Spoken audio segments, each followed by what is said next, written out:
But this to me is not a site that's trying to get more subscribers.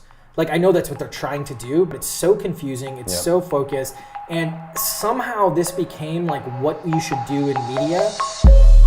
Welcome to Pricing Page Teardown, where Patrick and Peter break down the pricing pages and strategies of subscription companies from all corners of the market. This week, the Wall Street Journal versus the Financial Times. They've both been delivering newspapers to millions of people since the 19th century. But how does their pricing stack up?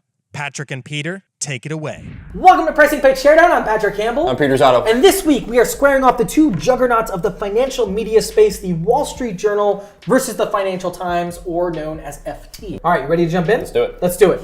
So first up, looking at the Wall Street Journal, obviously we didn't just get to this page, right? This is not the page that you're going to. But what's interesting is that this is a very common media subscription page.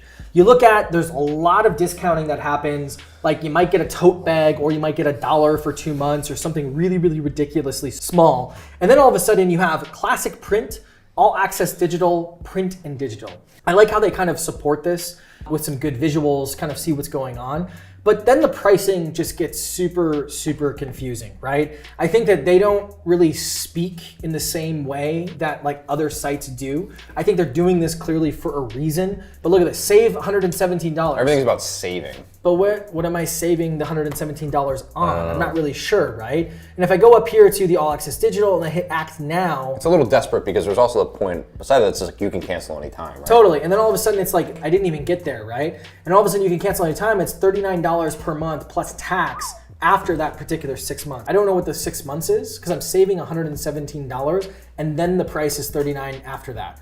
So I'm not really sure like what my monthly price is. And you know, this is a tactic, right? And I'm gonna see it, I believe, on the next page. I'm not gonna go through the full account creation process, but it's so much discounting up front and so much confusion as to what's going on. And they're constantly testing this. I don't know if you saw that blip that basically happened, but they're basically testing what the offer should look like. If I go this Act Now, $1 for 2 months, you know, still $39 per month after that, right? So it's just super, super interesting how this is broken down. And even if I go to the print and digital, you're still having a situation where I'm saving $135 per month. I found it fascinating. This was $45 versus $39 to get the print. But if you look at the New York Times is like $1 billion company now because of how many subscribers they have. So that's where the value is in like getting more subscribers. But this to me is not a site that's trying to get more subscribers. Like, I know that's what they're trying to do, but it's so confusing, it's so focused, and somehow this became like what you should do in media. You look at something like The Information, which obviously is a digital first, there's no print publication there. They're really focused on basically using the knowledge of the subscription economy to get subscribers. Cool. Now, if we go to FT, and again, we didn't just get to this site, we went through a couple of hoops to get here. All of a sudden you have this weekly pricing. So the one thing that they're doing is they're actually putting the price up front, which is really interesting.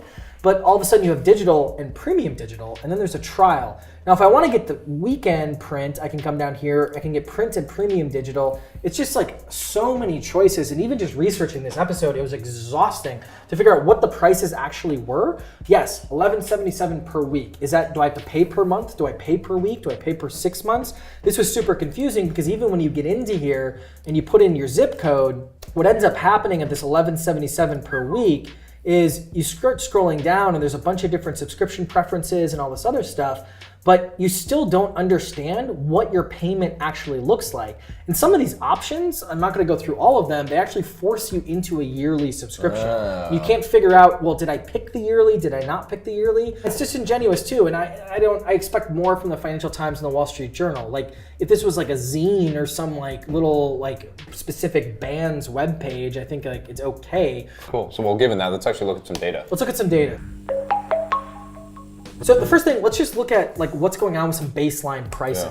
So what you're seeing here is the Wall Street Journal on the left-hand side here, and then also the Financial Times on the right-hand side. And on the left of each of these is digital only versus digital and print. And notice how, remember, it was only about $5 to $7 more to get the print. And I feel if I was going to be a publisher, I would go after the Financial Times given this pricing data. The bottom end of all these ranges is basically where that median is hiding. So there's so much upside here, particular when it comes to the Financial Times. Whereas when you look at the Wall Street Journal, basically these ranges are really, really wide and much, much further below where the actual willingness to pay is. Right. Now, there's a couple of theories as to why this is happening. I think in one particular place, the Wall Street Journal is not a niche paper. They kind of are a niche, but they do a lot of like international news, foreign policy. I read it, I love it, but when I want my really nerdy economic analysis and financial analysis, that's when I pick up the Financial Times in particular. I think that when you dig a little bit deeper into the data, particularly when you look at reading frequency, you start to see some troubling data as well. For basically the Wall Street Journal, when you're reading daily, which we're seeing here on the left, basically they're below the price point that they're doing with the willingness to pay. And there's a really, really wide range there. Huge range. But it's one of those things that they're kind of going towards the bottom again. And I think that they're not defending that base. And then all of a sudden, as people kind of drop off, those individuals who read less and less basically have really, really low willingness to pay, where it's still probably profitable giving the advertising dollars. But there's just a world here where these prospective Wall Street Journal and Financial Times customers just don't have a high willingness to pay and a high regard for the Wall Street Journal. The Financial Times, notice how they're defending that particular price point. All of these ranges are basically higher than that particular indifference price point. And even those people who are doing once per week, it's triple the price of what the Wall Street Journal was willing to pay. Now, what's kind of super interesting is that when we broke down what's going on here, like what you'll notice is that basically that niche market news, and this is particularly where the Financial Times basically shines, that's a really good differentiable feature.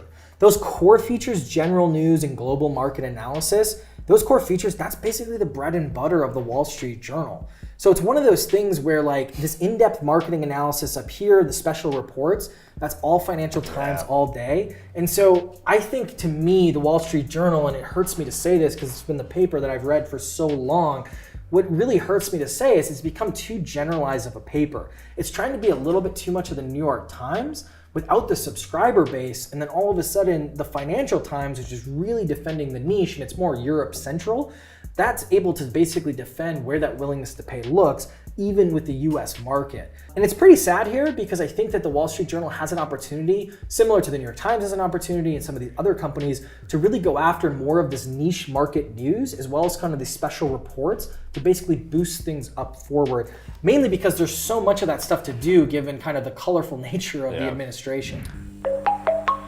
Who would you use if you had to pick? If I had to pick, well, I have a subscription to the Wall Street Journal, and I actually, the older I get, the more I read it. But I've read it since college. I think I'd probably stick with the Wall Street Journal. Not to say that the FT isn't great. It is, but it's very niche and perhaps doesn't really go to the core of what I'm looking for in a newspaper.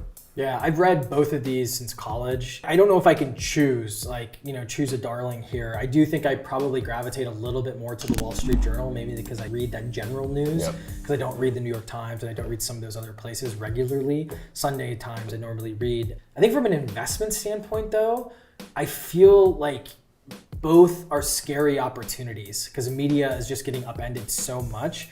I think all things being equal, I'd like to go to FT because I think it's a premium product and it's also priced in a premium base. And the upside might not be there, but I don't want to necessarily try to be the New York Times or every other general paper that's in the United States or Europe.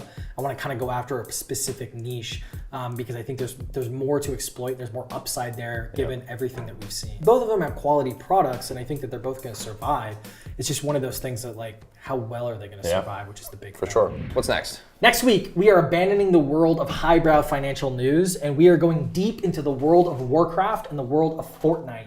Because what we're gonna do is get our game on and basically understand, is this newcomer Fortnite that doesn't have a subscription model able to basically unseat the world of Warcraft that's been around for a few decades and has one of the largest populations, not only in gaming, but also the world if you compare it to the countries that don't have as high of a population. Now, if you got value from this, you got some joy out of this episode looking at the Wall Street Journal and the Financial Times, make sure you share it with hashtag PPT on Twitter and LinkedIn. We're gonna hook up a few folks who share with some nice Profit Well swag. Sweet.